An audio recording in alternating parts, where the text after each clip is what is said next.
Alongside Miranda Khan, J.D. Hayworth back with you on Newsmax Prime. People around the world very concerned in the wake of attacks committed by Islamic extremists. Yeah, the latest attack happened earlier today in Mali. According to reports, two gunmen stormed the Radisson Blu Hotel and held more than 100 people hostage. Then last Friday in Paris, 6 attacks killed 129 people, all in the name of ISIS and Islam. And last month, a Russian airliner carrying 224 people crashed near Egypt's Sinai Peninsula, killing everyone on board. ISIS claimed responsibility for that. And there could be more attacks on the way. To talk about it, we're very pleased to welcome in Middle Eastern expert Dr. Rabil.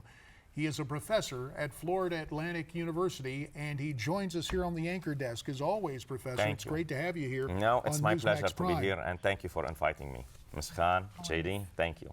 What is behind this latest rash of attacks? There is some kind of a plan. They would like to project their power, and they are sending us a message that even if you hit us, we are here. And even if you feel or you think that you have contained us, you have absolutely not contained us.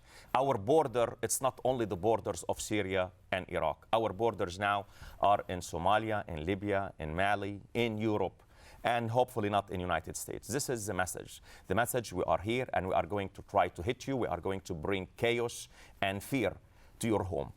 There seems to be a lot of controversy on how to combat ISIS. Yes. Some people saying, for instance, Hillary Clinton saying that ISIS cannot be contained, yes, distancing herself from President Obama, who says that ISIS must be contained and then destroyed.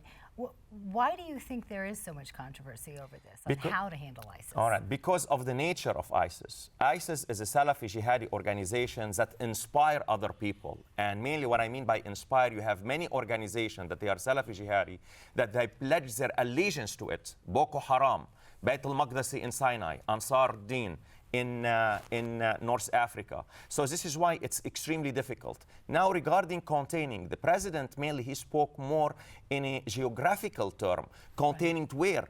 In Syria and Iraq. So this is why we have to be very careful as how to choose our word and how to define ISIS and the operation that ISIS follow through.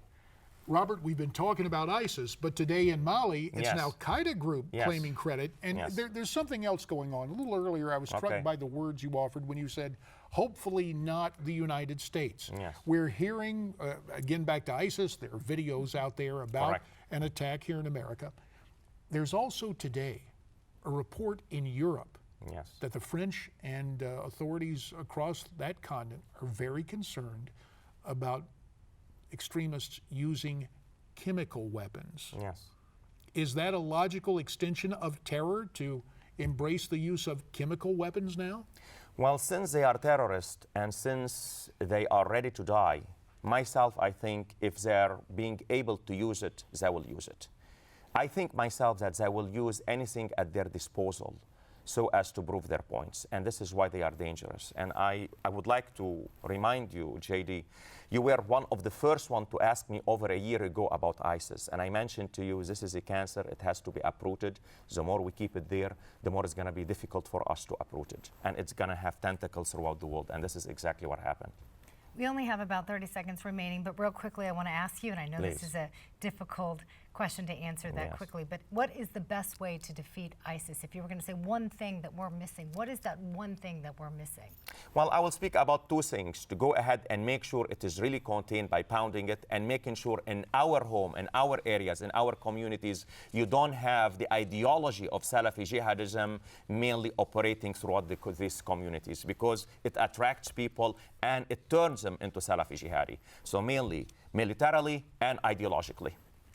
Professor Robert Rabil, your good teaching extends far beyond the classroom into the real world, and we appreciate the warnings you have given us repeatedly and what exactly is at stake now and in the days ahead. Thank you so much for your time. Thank you for having me, JD, and thank you for having me, Mr. Khan. It's a pleasure. Well, you heard what the good professor had to say. Agree or disagree? What action should we take against Islamic extremists, and what about the threat to our nation? Send us your comments at newsmaxtv.com/comments. There is more ahead on this busy Friday, and we'll continue right after this.